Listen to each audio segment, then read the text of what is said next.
So, not factory Audi touring car driver. Belt buckle prophet. And Dario Franchitti's brother. Tony Kanaan. If you could describe this dinner we just had in one word, what would it be? Stupid. And dinner with your host Ryan Evers and Sean Heckman. Please hold your training.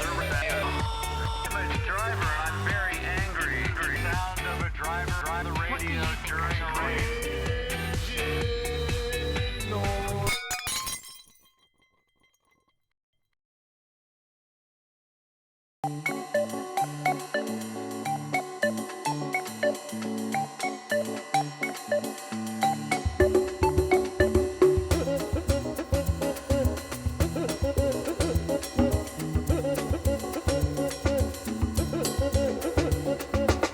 Tony Kanaan goes for the pole position. It's Tony Kanaan at the line. Tony Kanaan, you're outfit. Tony Kanaan taking the win for Green Racing.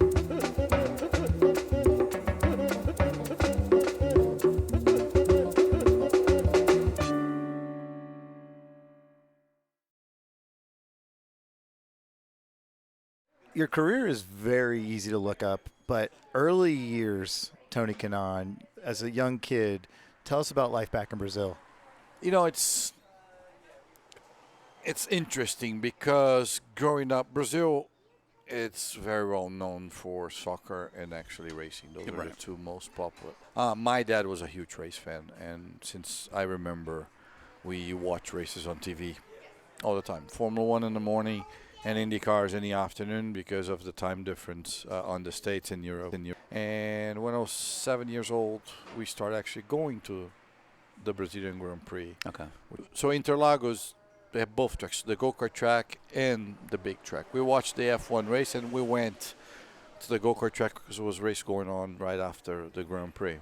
So anyway, we were watching this go-kart race and I actually asked my dad for a go-kart. And I think he never forced it, but he was like, you taking me there all the time. Right. So we left the racetrack straight to the factory, which was in the neighborhood, and we bought a go-kart. But my mom had told him that it's fine that you guys watch races, but you're never going to put this kid to race. I'll kill you. Really? Because of the danger or the money? Yeah, the danger. Okay. I don't. Yeah, the danger. So we bought the go-kart. Says, okay, we can't take it home. Don't tell Mom. I'm like, oh, how are you going to hide this thing? Where? The way that worked in Brazil is like all the little go-kart shops, the mechanics, they have their own shops near the track. Sure. Because it's close, you call, the guy would take your go-kart and take it to the track, right? It was not storage. Nowadays you have your own, but anyway, you're talking about 84. So we found a guy, we left there, we went home, didn't say anything. And for 3 weekends in a row, we would leave and my dad would make something up. Yeah. Right. Yeah. And didn't tell my mom. Going fishing. So my mom, as every Latin person, not every, but the majority of it are extremely jealous. Okay. And Mom, after 3 weeks that Dad disappeared for 2 days, the whole day, with me. Oh, yeah, right. Had to put that together. He started to think that he was messing around and then taking me as an alibi, right? Right. Dad and I were really close. I was, an 8-year-old covering for his dad. Where's he sitting you if he's doing that? Yeah, right. Yeah, okay. Yeah, ice cream shop. Well, correct. When when jealousy takes over, you you're don't not think thinking that straight. clear. I get So that. like, Mom, I get that. Yeah. really? Yeah. So when she found Wait out here. Yeah. Right. just wait in the car. Wait in the car. Yeah, like here's an iPad, which didn't even exist. I mean, well, Right.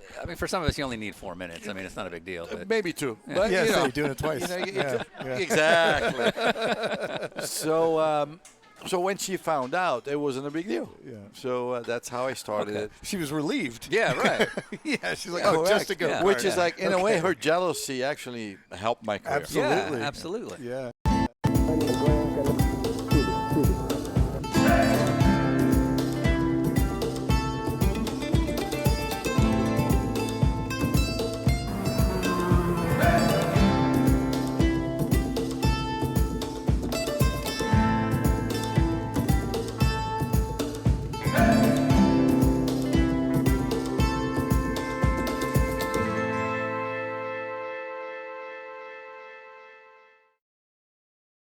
I won every championship I raced in go-karts. Like, it was something that it suit my style, and I believe I had a successful career, Yeah. but my most successful one was go-karting. Really? The thing about it, I spent probably twice the amount of time in IndyCar Yeah. that I did in go-kart. Go-karts was the I won 6 championships in a row in Yeah. 6 years.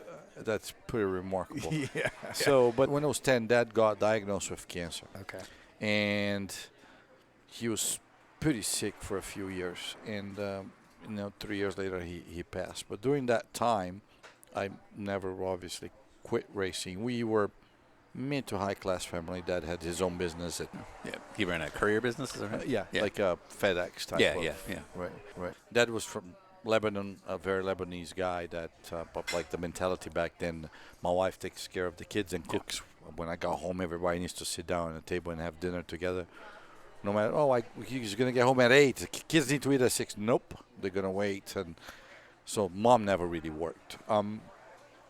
So during the period of that time, he was kind of like preparing me for probably the worst. We had a lot of chats, a lot of life lessons, and one day before he passed, the night before he passed, I remember it was on a Thursday, and like races are Friday, exactly Saturday, right, Sunday. I got home from the racetrack. Mom says, "Hey, your dad was in the hospital. He was in the hospital, but there was something extremely common for us. You would go in and because he was having all sorts chemotherapy. of Yeah, right. Your dad asked you. He has to sleep there. He asked you to go see him. So she took me there, and I walked in, and obviously for me it was an extremely normal environment. Yeah, at this He's point. been sick at this point. Yeah. So we sat down and just really like we're sitting here having a chat. And we talk about some topics, and he's like, "How was your day? How's the go-kart? What do you feel about this weekend? Blah, blah, blah." And then before I left, he's like, "Oh, look, I need you to promise me 2 things. Take care of your mom, pursue your career, never give up, but one day you need to win the Indy 500 for me." I'm like, "Yeah, that's what a big deal. Like, Yeah. not a big deal, Dad, but like, yeah, why are you asking me that?" He was like, Yeah. so went home, went to bed, and that night he passed away. I truly believe that the guy was suffering for so long and the way we talked, I believe he kind of like chose, like gave up. With that You one, know what I yeah, mean? He's like, obviously, it's like you can't really like say, "Oh, I'm gonna." Yeah. But yeah, Mom says he went to sleep and in the middle of the night just never woke up. So I woke up in the morning. My mom was at home, which was it was very odd. And she said, "Yeah, your dad. Before he went to sleep, he asked me to remind you with the conversation you guys had, and he didn't wake up. Being 13 at that time, I think. Don't you think we actually absorb things differently when you're younger? Yeah. Like you kind of suffer less because Absolutely. you haven't been through a lot, Exactly. so you don't know, right? Yeah. So yeah. obviously it was like, wow, okay. But the first thing that came to my mind was what we talked. And I said, all right, well, if you don't mind, I'm going to go to the racetrack because we have practice this weekend and then we have a race. Vamos fazer um regulamento, tudo bem. Verteu. O Mário em último, o segundo mais rápido. Não, mas eu conto, eu fiz por tempo. Mas o último, o segundo mais rápido em penúltimo, vou inverter, exatamente. Eu peguei todo mundo de surpresa, ninguém esperava.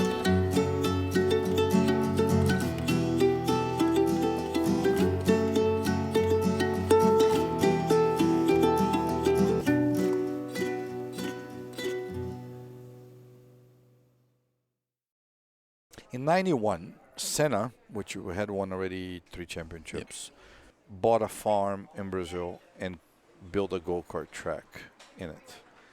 And the inaugural day when the track was ready, he made a huge party, brought all this big famous bands, and he invited a bunch of F1 drivers and some go-kart drivers. He was my all-time hero. I never had met him. I got an invitation to go. Yeah. So showed up, it was Gujomin and Moreno and like all these big names. You look, and obviously Senna, and I'm like starstruck. Didn't speak a word to him. Was just looking at him like I'm seeing God or something. Yeah. We go, we qualify first. We're on the grid, He didn't qualify. He was making a little bit of a mystery if he was going to race or not. He goes to the grid. He says, I'm only driving the pace car. You guys race. I'm like, oh, okay, well, whatever. And he goes, no, but actually, I'm going to invert the grid. So from that point on, he went from my hero to like 0. I'm like, you know what? I'm going to actually cheer for Prost. Yeah, exactly. I'm going for the Frenchman. And he moved me to last. But while he was doing that, I said, well, that's not fair. I didn't know the guy at all. Yeah. I said, but why don't you should start with me. Yeah. And You actually said this to Ayrton Senna. in his face. Yeah. God bless you. Okay. I said, that's not fair. You're going to put me in the back, then you should start there with me. Yeah, right. And he looked at me like, and I don't think he was going to start that race.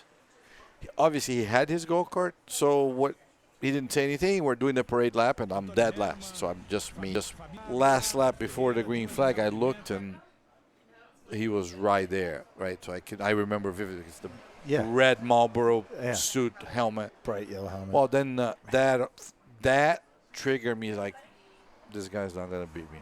Yeah, that was absolutely. the racer side of me. Well, yeah, and he screwed you. You have to beat him. Yeah. No, but like he said, I'm going to beat this of guy. course. Yeah. So that is the beauty of being young and stupid. That's right. Yeah. We start the race, and, man, we're going through the field. So I always say he started behind me because then he was last, right? Yes, The way the yeah. grid is. And we were going through the field. And every cart I passed, he was right by me. And I'm looking, and he's there. So I finally cleared the second place. And he got actually held up for 2 corners. So I was able to open the gap. And I just drove with I don't think I've ever actually put that much effort in my life ever again. I couldn't even find it anymore. Yeah. Not that I didn't try. Yeah. And I won the race. Well, we go to the podium. And I have a picture in the podium, me P1 and Senna P2. I don't think many people have that picture. No. Yeah, no. Yeah. Right? Yeah. And we pop the champagne, and he grabs the ball and puts in my back. That is That's so cool. a lot Yeah. of footage You of liked that. him again at that point. Yeah. Love him. You were Yeah, back in. Yeah. So we finished the podium. We're coming down. He's like, man, you're really good. And then I introduced myself. He says, oh, I knew who you were, blah, blah, blah. He says, look, if you ever need anything apart from money, don't hesitate to contact me.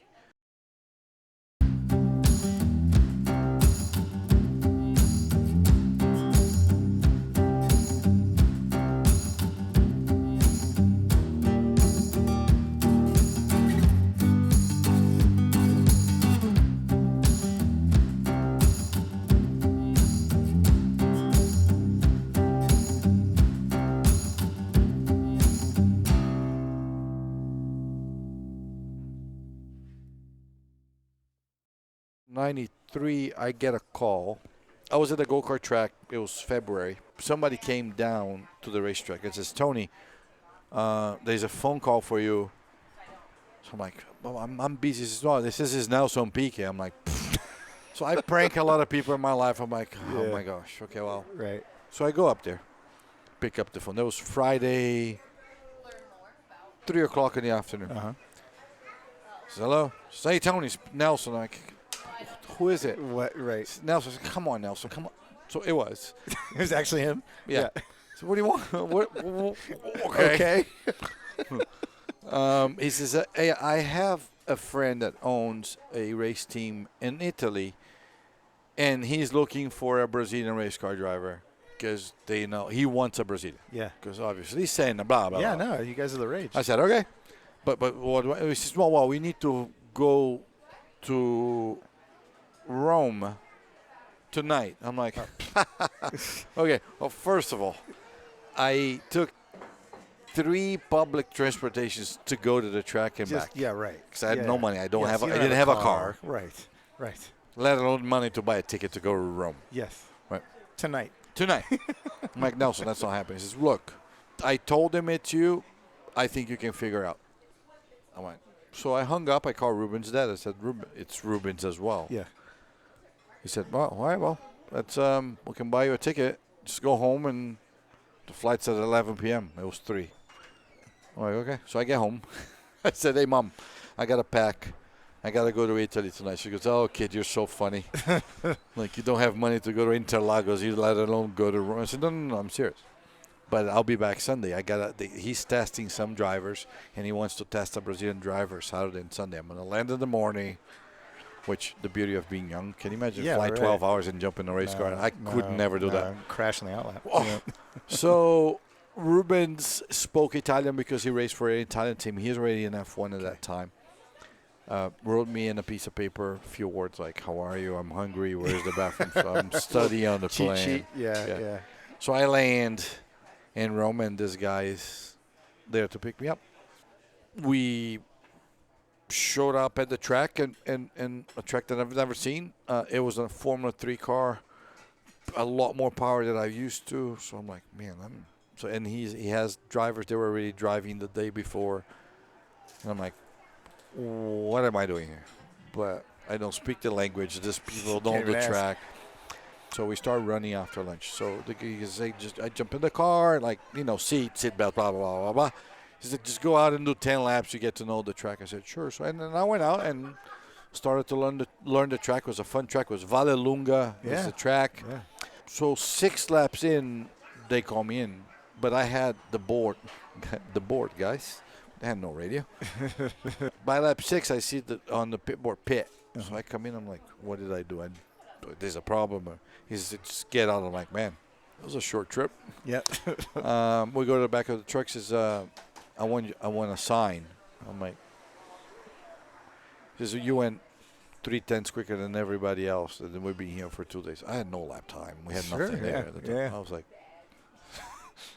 either they're really bad or maybe I did okay. Yes. He says, but I can't pay you. But I'm going to give you a full season for free. I said, well, sorry, I can't take it because I don't have any money. My mom doesn't have, my family doesn't have money. I don't have where to live. Just to live, yeah. She's like, well, do you want to live in the race shop? I'm like, yeah, why not? So we bought a mattress. He bought me actually a PlayStation at the time. Had a big office upstairs. It was his office. He says, my deal is every morning when I come in 8 in the morning, you need to be out of here. This needs to be clean. And then at 6 in the afternoon, you can have it back. You can bring the mattress and PlayStation. So I did that for 3 years. Enjoyed the hell out of it. Lived in the shop.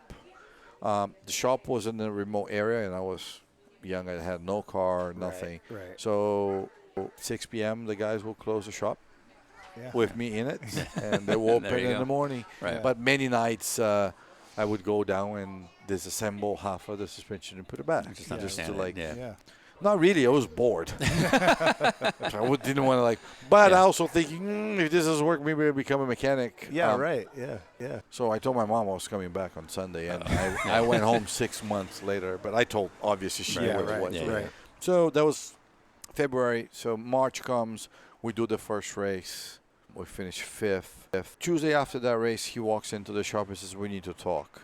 I said, sure, what's up? He says, I had a huge argument with the Italian Federation, and they banned us from racing the Italian champion. He says, we're going to go to Germany, but I got a paid driver because I can't. My sponsors are not going to. Yeah, not going to fund you over there. So you're out of job. Thank you. I was like, and welcome to racing. Yeah, but he said, look, I got some money. You're going to do 5 races on the European Championship of Opel Lotus, which was an open wheel car, spec series with the Chevy engine. Yeah. But we raced the preliminary race off the F1. Okay, so we did the European. Yes. Yeah. Okay. So I was there every weekend. Yeah. That's cool. So I started at 3 races into the championship with a team with 5 cars. And my car was like the the other one. Yeah. Right. But 6 races in, I was actually second in the championship. Oh, wow. Okay. We raced Spa, Nürburgring. Yeah. I mean, you name it. So we get to Hockenheim, my last race, my 5th race. I'm second in the championship, and my owner's like, I don't have any money. Saturday afternoon, the F1 races on Sunday, hanging with Rubens. Senna's there, but we had one car. I'm not going to go. Hey, do you remember me? Exactly. Don't you love that? Remember me? I said, you know how many people I meet? But hopefully he would remember me because I beat him. But I don't think so. Right. So I'm in my paddock. Ruben's manager comes and says, hey, I bump into Ayrton at the paddock, and he's like, "Man, Tony's on the pole." And then Geraldo is like, "Yeah, where is he? Bring him here." So he comes with a credential. Yeah. I go back, like Formula One is. You have like 400 people that you have to go. So I go into the McLaren motorhome, which is like, this automatic door. You're like, man, I'm like, unbelievable. Walk into his room, and he's sitting there and say, "Hey." I'm like, "Hey, how's it going?" And we're talking. This is very brief. It was probably a 5-minute conversation. I'm like completely awkward. And I said, "I'm on the pole, but this is my last race." Yeah. Because, blah, we don't have any money. I explained, "Oh, man, that sucks." I said, "Yeah, well, good luck tomorrow." "Oh, you too, blah, blah." So I leave. Back to the truck. We're sitting in the engineering truck. And, I don't know, an hour later, somebody knocks on the door. And my engineer opens the door, and it's Senna, right? So everybody's like, "Whoa." So he says, "Who's your team owner?" He looks at me and says, I said, "Him." He said, "Hi, I'm Ayrton Senna." I'm like, we know. Hi, I'm God. Yeah. Excuse me. He said, "Congratulations, guys. I just came here before I leave, I want to tell you that you should hire this kid because he's better than me." Yeah. Oh, wow. Turn around and left. So I got the job until the end of the year. We finished third in the championship. Yeah. Then I did F3 that year. Yeah, okay.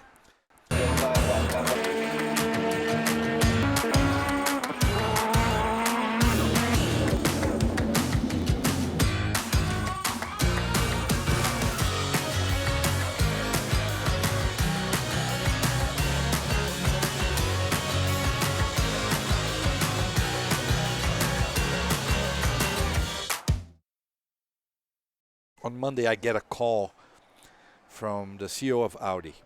If you remember, because that's what you do for a living, Audi was dominating with the Quattro. Yeah. Well, you're probably too young, Ryan. But I appreciate but I know you have the culture. Absolutely. Yeah, just to set the stage, this is like the World Touring Car Championship at the time, and Audi had these massive factory programs. So did Alfa Romeo and Mercedes. I mean, at it was one point. it was a Formula One money awesome. into those cars. Those cars are like, until this day, Yeah. I get a call.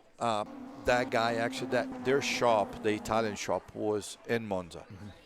And the guy says, Alberto said, "Can you come see me?" I said, "Sure." So I sit there, and he goes, "Look, we want you." I'm like, "Well, okay." And he says, "I know your situation." Obviously, it was pretty well known. I was at that time, now 3 years in Italy. He says, here's exactly like this. Here's a contract. It's $1 million a year.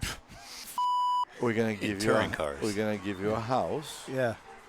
In an RS6, which he definitely probably heard from somebody. I don't know if I give an interview. It is my all-time dream car. Yeah, right. He knew what he was saying. I'm like, "Where's the pan?" Yeah.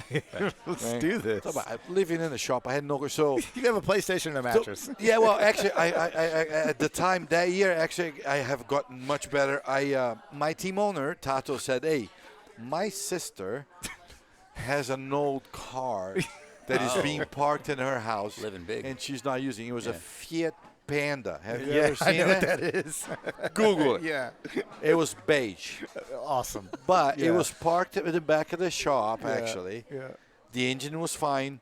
We had to change the brake pad, which the mechanics cut the F3 pads. Very safe. This will work. Yeah. I took it out, Yeah. made the mold, Sharpie, Yeah. cut it, put it at. We have brakes. Good to go. But the car was missing the two doors Yeah. for some reason, Yeah. and the front windshield. I'm like, I can't drive like. No. We're gonna go to the junkyard. Get you some and doors. Let's get the doors and the windshield. That's all you need. There was only two in Monza. Yeah. Monza is not that big, guys. Right. Yeah. We go there, and the guy says, "Well, the first one we don't have a. The second one says, "Well, I have one, but the car is green." Whatever. So The doors. a beige Panda with green doors. Well, I don't have a windshield. Yeah. So then I realized, do you know if you drive a car without the front windshield with the windows closed, the wind doesn't get in? I did not know that. Me neither. I only found out because I had no option. Didn't have a windshield. So anyway, drove my little Panda back to the shop with this contract in my hand, and Yeah. I called. At the time, I actually Philip Morris started to sponsor me because of Senna. So I Yeah. had the Marlboro sponsorship. Yeah. Felt so cool. Yeah, for Marlboro sure. in my chest. Yeah. Yeah. Yeah. Red suit. My yeah. I was like, Yeah. I was like, huh, I'm a big deal. The CEO was one of my mentors, still is. I said, I need to speak to you. He says, well, I actually need to speak to you. We are doing this program that Philip Morris Latin America. We're going to take the top 6 Brazilian drivers. We're going to take to the United States to do an Indy Lights test, and we're going to pick 2 drivers to do a full program, fully paid. Right. We're not going to pay your salary, but we're gonna full racing. fund Yeah. an Indy Lights. Yeah. And you have this Audi thing on the table. Yeah, but Yeah. correct. Right. So I'm like, okay, but I don't speak English. You saying so? But because I have this contract, are you gonna guarantee me? He says, no. You're gonna go there. At the time, if you guys remember, was Emerson, Andre Ribeiro, Gil de Ferran. Yeah. So Brazil was booming and Exploding. IndyCar. Yeah. Yep. I'm like, but Richard is his name. I said, how? I mean, look at this contract. It's $1 million, 2-year deal, so $2 million. Yeah. A house, and I will never forget. He said to me, "Welcome to real life, son. You're gonna start making tough decisions from now on. Let me know tomorrow." You had 14 hours. Yeah, right. Yeah. I'm sleeping in my contract. The $1 million in cash around the car. Yeah. I Yeah, can't right, feel right, that. right. Yeah. A An R- windshield. An RS6. Yeah. And honestly, that night, I don't tell the story to say I've always talked to my father. Obviously, talked. He never really replied to me, but I just closed my eyes. Dad, come on, man, help me out. I'm not saying, oh, move this glass over here so I know it's yes or no, or like, just when I wake up, help me make the decision. And I woke up and I didn't hesitate. I called him and says, where do I need to go? So he's like, good choice. Tony Kanaan, an 11-point lead over Helio Cantos Evans. Tony Kanaan's car. Watch this. Yeah. Boom, boom. Kanaan screams into the lead. Montoya's trying to chase him to the line. Oh, so very close. Montoya dropped low at the line.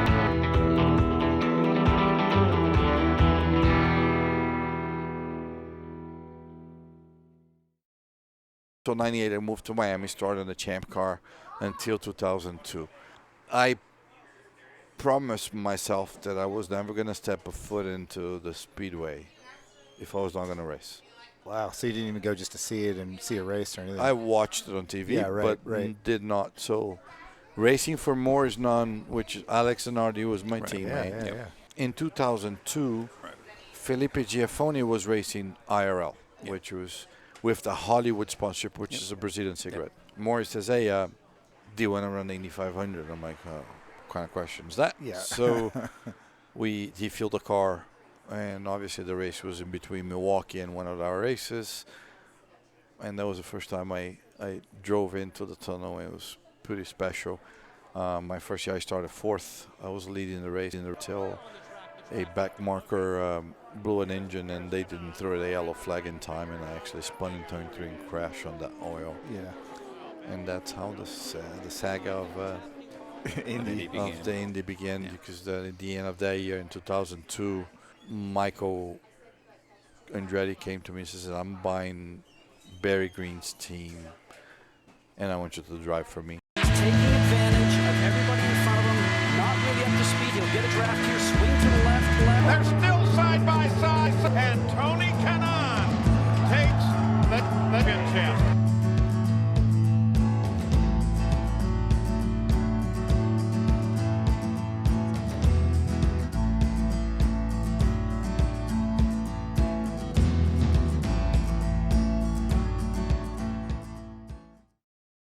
At Andretti, I had an awesome time, and if you look the way that whole relationship evolved later on, and I'm still pretty close friends with Michael, I think it says a lot. I raced for Michael from 2003 to 2009.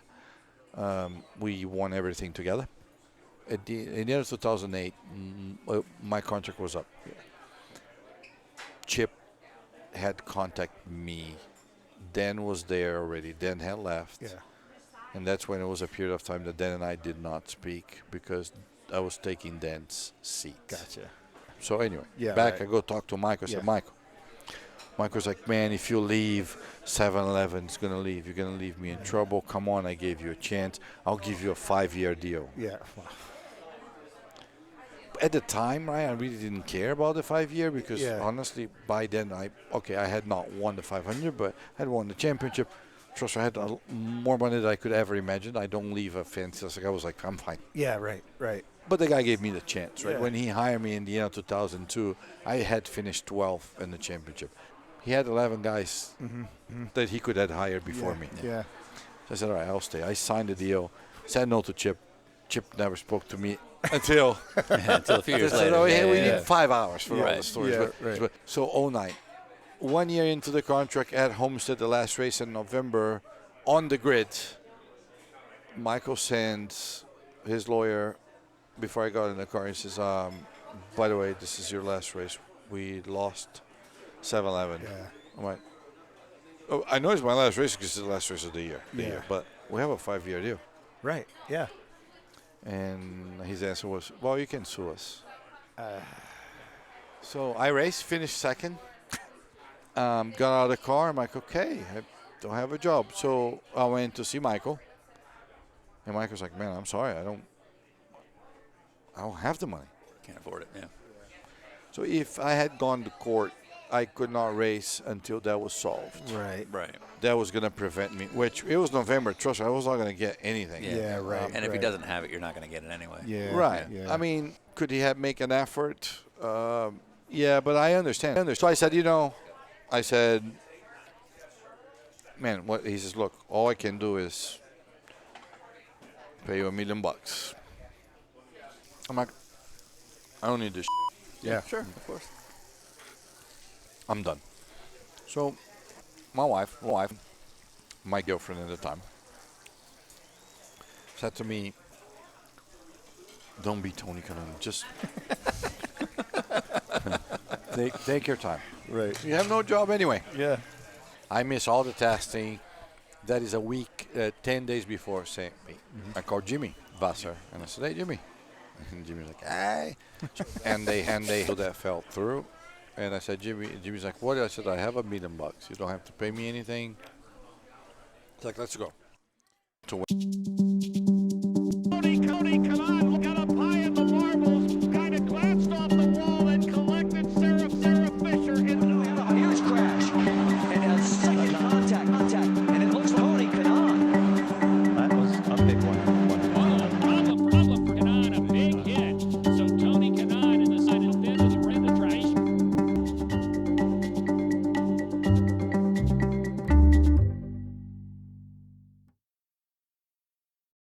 You, by that point, started to become the guy that wasn't going to win. Yeah. You know, you The 500. yeah, the 500. Yeah. The 500. To the point you become the fan favorite because you're the guy that still hasn't gotten it. Had you won earlier, would it not have been as sweet? That is an awesome question because I experienced that with Dan. And he won in his second year. Yeah. I'm speaking to Dan, which he won later on, even before me again. Yeah. He said, you have no idea how much more I enjoyed my second one than actually the first one because I didn't know any better. Yeah. Do I wanted to wait 12 years? No, but like, honestly, it's not because it's my story. If anybody had told me this story, take Tony Kanaan out of it, Yeah. it's pretty cool. Yeah. Right? And to me, I like to prove people wrong. I think we all do. Yeah. So like you said, I was very well known, probably one of the greatest not to win. Yeah, right. And everybody every year talk about the statistics. Nobody over 38 has ever won in 100 years. It's like all this crap that people just make it up to make it. Yeah. But also then I think, the fan base knew my story. So it was, to answer your question shortly, I would not change a thing. Yeah. And I probably would have not wanted it to win it before. Yeah. This is America's heartland. We're under the open Oceana sky. Sits the precious stretch of pain right in it.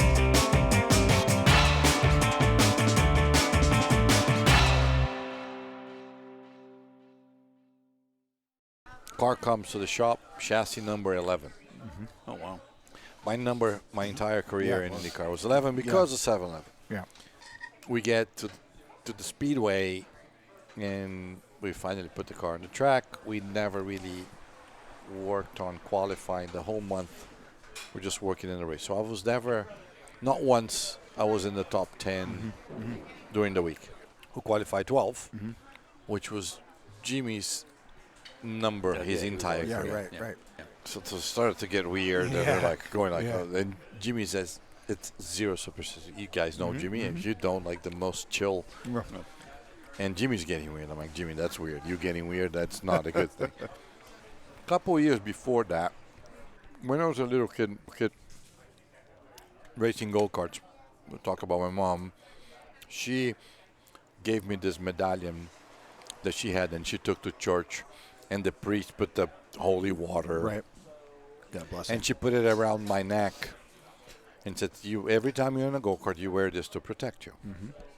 So I had that my entire career. Yeah. 3 years prior to that, 2010, during the month of May here in Indy, we go visit the hospital at Riley. We visit Yeah, the the children's, kids, yeah. the children's hospital. Great thing. By then, obviously, I wasn't wearing that thing around my neck. My neck had become humongous because of an IndyCar, so I used to have it in my pocket. Yeah. Get to the hospital, visit the kids. Before I leave, a nurse comes to me and says, "Tony, do you mind going on the first floor because some of these kids, they cannot even Yeah. They just not be see they're not or mobile. act. Some of them are in an induced coma. Some Yeah, of them right. cannot." Yeah. I said, "Sure." So I go up and I visit a couple rooms, and I got into, I think it was the last room, and there is this beautiful, like she was probably 15, Andrea, and she's intubated, and her mom is right beside her, like, and I see pictures of her, and I'm like, "What happened?" She's like, "Well, she had a stroke while she was playing softball, and she's gonna have surgery tomorrow." And I'm looking at this girl, and I have the habit as I'm talking, I put my hands in my pocket. Yeah.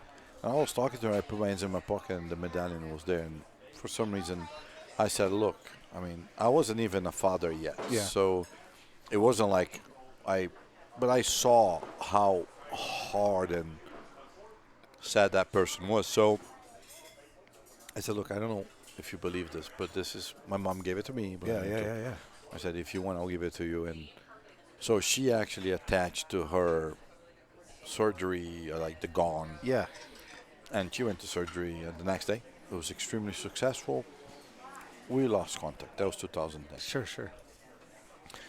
Friday before the race, I'm sitting in my bus. It's inside the speedway. My PR at the time comes in and says, "Tony, somebody left you an envelope." I open up. There is a letter. "Hi, Tony. It's Andrea. Yeah. It's been a while. I've been watching your quest of trying to win the Indy 500. Yeah. And I recovered. I'm doing really well. I mean, I just want you to know. And here's the medallion back. Put it in your pocket." I mean, it's hard to talk. But Yeah. anyway, put it in your pocket, and they're just going to bring you. But anyway, so Friday. Saturday, we go to a sponsor dinner. The race is Sunday. It's a big day, blah, blah, blah. I walk into the restaurant. I had dinner. I'm coming down. Jeff Belskis, which was the president of the Speedway at the time, is sitting at a table with 15 people having dinner, all the sponsors of the race. I said hi to everybody. This guy pulls this box out and says, "Do you know who I am?" I said, sorry. Yeah, right. No, Yeah.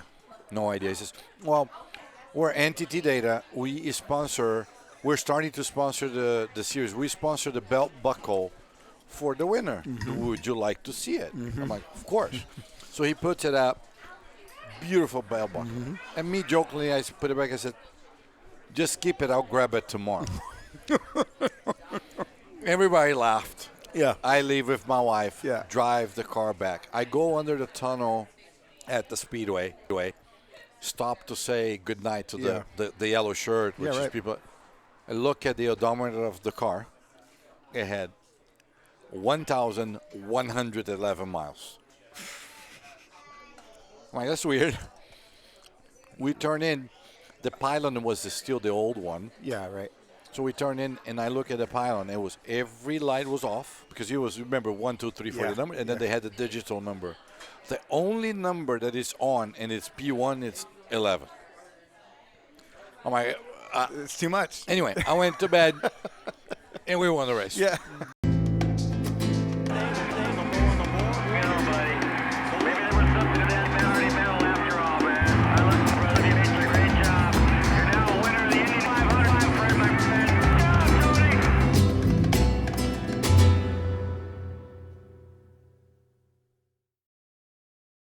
When it was all done that night, days later, did you talk with your dad?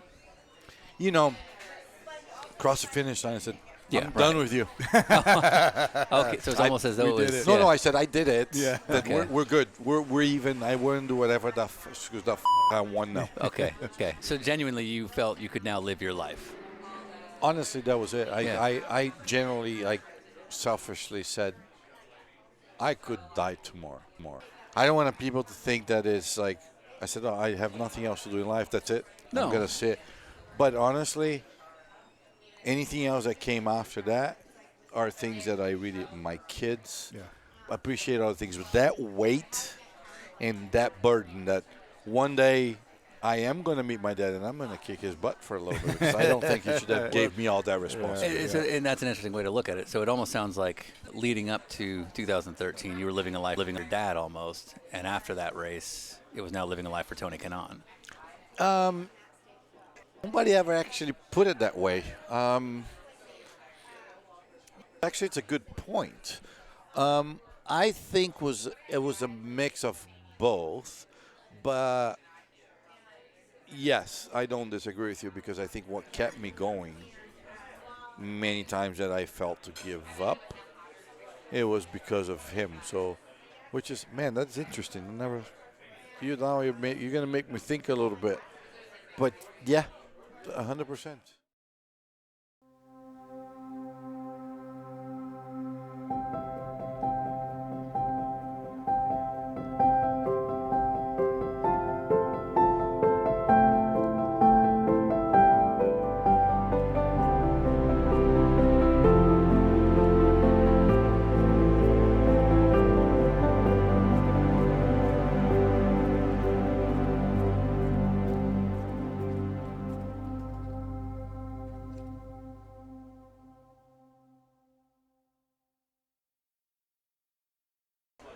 I knew it was time.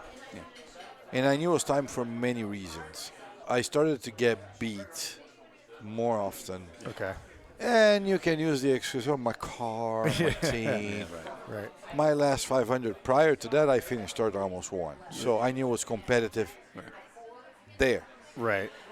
Something happened in the road courses, the car, the tires, that I was not able to adapt, Sure. which it's a skill. Yeah. Yeah, of course. The car suited my style for a long time. For some reason, it was not anymore, and I couldn't fix it.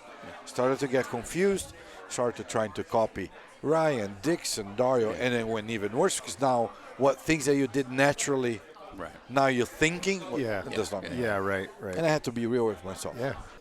One thing that I said to myself, I said, I am going to retire on my own terms. Mm-hmm. Nobody's going to retire me. And I retired the year prior to last year. And Zach dragged me back in. And Dario, Dixon, all this has made so much fun of me because I also tried to retire during the pandemic. But then Oh, right. Yeah. we raced the pandemic with no fans. I'm like, Yeah. this is Not good enough. I cannot do this Yeah. to this place. Yeah, right. So anyway, it was 3 years. Sunday night, we do a little bit of a farewell. All my friends come. They gave me a nice frame. Zach Brown comes up. Gavin comes up. Zach does a speech, does a joke. He comes down, and I said, hey, man, can I keep coming Yeah. to the races? We had bought, my wife and I had bought a motorhome. 26 years in IndyCar. I never spent a summer Yeah. anywhere. Yeah. Yeah, right. So we raced. Right. So we were going to, we had all these plans. Take the kids. Yeah. I'm driving the bus, which is a disaster. Right. So I said, Zach, maybe can I come to some of the races? Well, why don't you come to all the races? Just the races. Don't worry about it. Then I go to lunch. It's just the races. Yeah. It's just Friday, Saturday, and Sunday. She's like, okay. So we still did the vacation, a little bit here and there. But back to that Tuesday, I dropped the kids at school, got home. She looked at me and she said, you're a better person. I was like, what are you talking about? She's like, you're different. You're much better. You're nicer. You're like, so there was something. I didn't realize that. Obviously, she pointed out. But I was light. I think. Yeah. I'm very intense. South Americans are very intense. Yeah. Then she went on and said, you can't just tell me that. And you got to elaborate a little bit. Right. Because I gotta try to understand. And she basically said, as long as I've known you, we've been together for 17 years. She said, nothing came before a race, a test, or a sponsor. Yeah. How many vacations we had planned? Yeah. Like, we're very well known for, we can't plan anything. Yeah. And then she said this. It's just, and it is. And then I think the next question that people ask me all the time is, what's next? And when I answer them, they're, what do you mean you don't know? I said, I really don't know. No. My biggest fear in that transition there was two things. How bad I was going to miss, and how I was going to deal with that. Because you just don't know. Yeah. Yeah, and I'm very passionate, and I'm very 0 to 100. So Zach comes to me in September last year, says, hey, I need you to come in full time. I'm like, what am I going to do? Yeah. Like, I don't. He says, well, put it on a piece of paper what you think you can do and come back and talk to me. So I sat down and trying to impress the boss, use my 26 years of experience, and I wrote I said, well, he will pick, I don't know. Yeah, I don't remember how many, but it was a big list. Yeah. He'll pick 5 of these. He looked, okay. No. okay, what? Do it. Normally we ask what legacy you'd like to leave behind, but I think you did such a good job of covering it that we'll just say that Continental's got the check.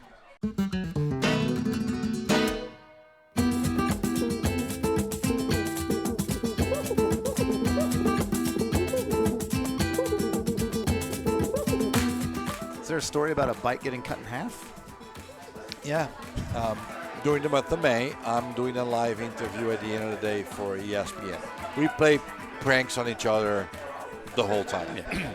And Brian Herta had the brilliant idea to get my bike. And so basically just picture this, we're live on ESPN, 6 p.m. Brian, Dario, and Dan showed up with my bike in their hands. Like, so I'm talking to the camera, and they're like, I'm like, you guys are stupid. What are you doing with my bike? Whatever. Dario pulls a chainsaw out of his hand and goes, I'm like, and then I'm so I can't really react. Yeah. And they just start sewing. Oh, they really do it? It was a $10,000 bike. Yeah. No, in half. By the time I finished the interview, it was in 2 pieces. They actually did it, is the thing. Completely. The whole thing. I did not react once. Okay, nobody knows. If you watch the interview, you never can't know. tell. Yeah. So I feel like, what? So they're all laughing. I was like, I'm pissed, right? Yeah. So they play the game for like 5 minutes, then they pull 10 grand in cash. And so they had it and pay me back. I go to the shop and I go to Poppy, one of my mechanics. It's a carbon guy. I said, Poppy, look what the hell. I can fix that. Put the bike back together, did the carbon.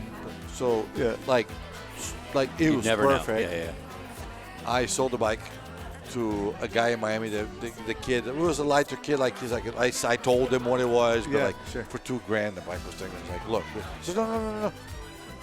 And Dario never saw the half a piece, so I made 12 grand, and Dario still doesn't have the bike. Okay, there you go. You've got to go, but I have one extremely important question. It's extremely important. Have you met Vin Diesel? Yes. Okay. So, Okay, good. No, funny story, actually. I feel so like, I won the 500. I went to LA for the Aspies. Yeah. Okay. Aspies? Yeah. Yeah. So they organized. I went to the studio and I met him. We have a picture together. I can send it to you guys. Like it's funny because we look exactly the same. Yeah. Right. He was shooting fast, whatever. Whichever part of the fast 4, 5, 6, yeah, 300. He said, "Hey, I'm going to be in Atlanta next week.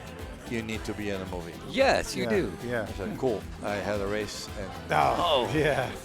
and obviously that was it. Yeah. Right. Don't have his number. Oh. Never made it for probably 7 more after that. Yeah. And, Right. That'll be another 30. But yeah, I of them. did. Yeah. I did. Yeah. Okay. Cool. But I used to say that, people say, "Hey, I mean, you look like Vin Diesel." It's the other way around. Absolutely. I'm the better race car driver. He wants to be. We're on a road trip.